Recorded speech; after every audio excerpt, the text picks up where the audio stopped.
So here we will start with a 12th standard history, and I don't know how much time it will take to complete the history book, but we will learn each and everything a 12th standard history. It's a Maharashtra board. Okay, so let's start with the 12th standard history Maharashtra board. Clear?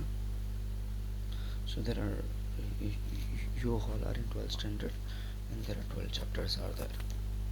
So one by one we will learn these chapters. Clear? Let's start with the chapter number 1. The European Devo. All the chapters you can see the Renaissance in Europe, which means how the changes are taking place in European development as European colonization, how the European people have colonized in this world, India and European colonization, how the European people have came in India and they have captured the India. Colonization means capture. The colonism and the Marathas, the British and the Marathas, and Indians and social religious reform. Indian struggle against the colonism, how the India struggle against them, decolonization, then World War and India, World decolonization, Cold War. So these are the chapter we will see from Europe to India, everything.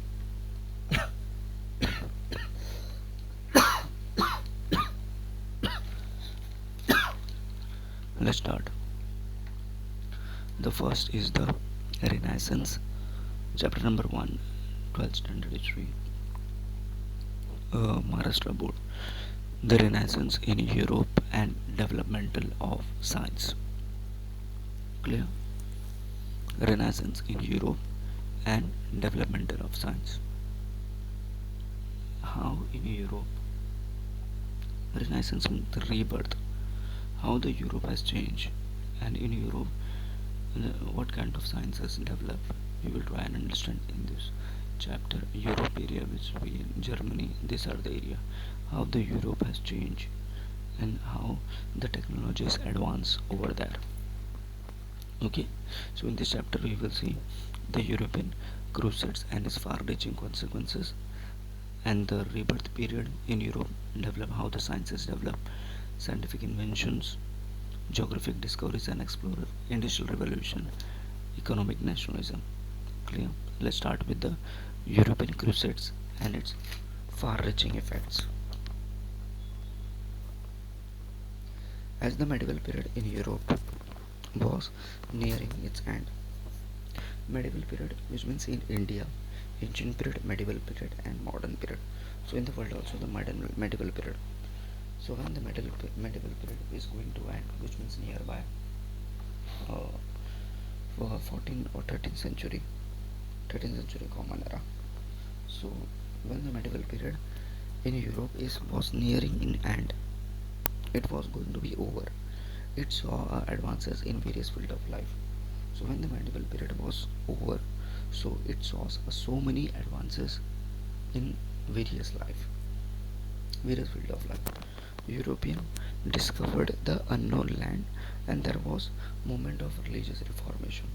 European people have discovered the unknown land, which means a new place they have discovered, and there were religious reforms. There were movement was there of religious reform. So European people have, when the medieval period was end, European people have saw they have discovered the new lands, and there was a movement was happening which is related to the religious reform. The foundation of modern period, because after the medieval period there was a modern period. So the base of the modern period were led in this period. Okay, so the base of the modern period was led in the medieval period. Clear? Hence this period is called Renaissance, which means the rebirth. Clear? Hence this period is called Renaissance, which means the rebirth, as I said before. Clear? So here from this first paragraph we need to understand there was a when the medieval period was end, so the European had saw some advances, and advances like the advances in various fields of life, like they had explored the new lands. Okay, they had explored the new land. And apart from that, there was a movement was happened in the religious reform. Hence, this medieval period is the base of the modern period, and this is called the Renaissance. Is called rebirth. In this period, the ancient in this period, the ancient Greek and Roman tradition of art.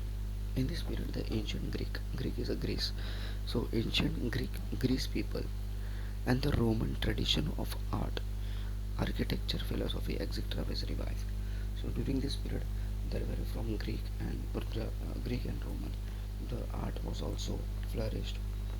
However, the Renaissance is not only revival of ancient tradition.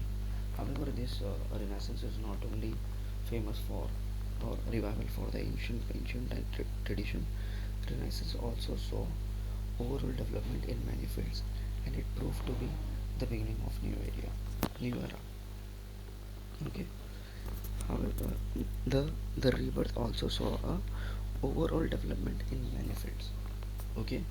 So rebirth Renaissance is also saw a overall development in many fields.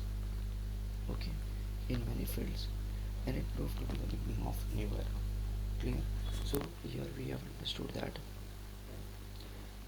during this period when the Renaissance was taking place, so in Greek and Roman, the art architecture was flourished, which means increase. So not only in this sector, the other sector have developed. That was the beginning of new era. Clear? We need to stop. And then the European Crusades and its far-reaching consequences. So simply, the European Crusades and far-reaching consequences. The Crusades are nothing but the battle between two countries. Okay, Crusades are nothing but the battle between two countries or fight between two countries. Okay, let's see. Let's try and understand. Okay, and its effect. There was a fight is happening, and what kind of effects is happening in this world, to this world. We are going to learn that. Okay, Jerusalem and Bethlehem are two cities, as I said before. Between two parties, there is a fight. So it is called Crusades, which are considered to be the holy of Jews, Christian, and Muslim. So Jerusalem and Bethlehem are considered as the holy place for Christian, Jews, and Muslim people.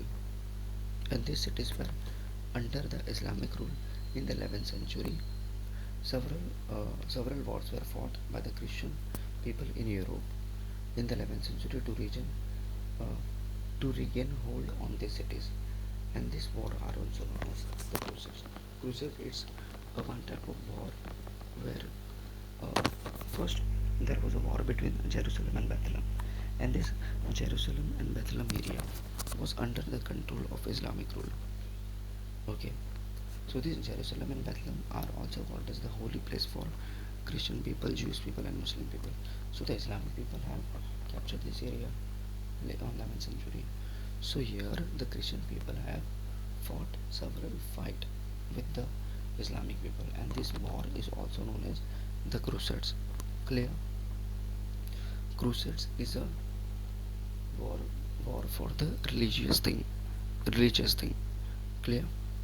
It is called Crusades. Everyone understood Crusades, where the Christian people are fighting for their land, and there is a war, and these wars are called Crusades. Clear?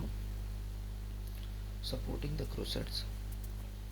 Who are the people who were supporting the Crusades? The common people in Europe were highly inspired in Europe. So there was a common people in Europe. They were highly inspired by the idea of being part of the wars.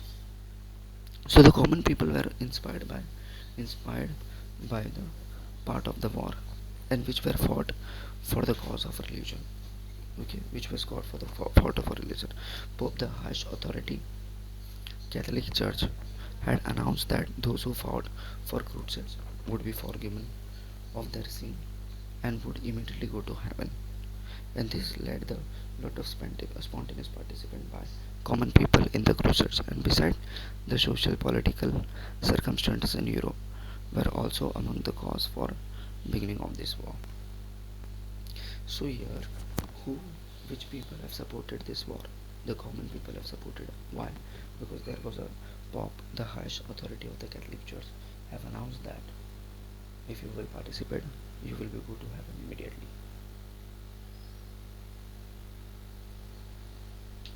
Okay, you will go to heaven immediately. So because of that, so many people have participated in this war. I'm going to stop.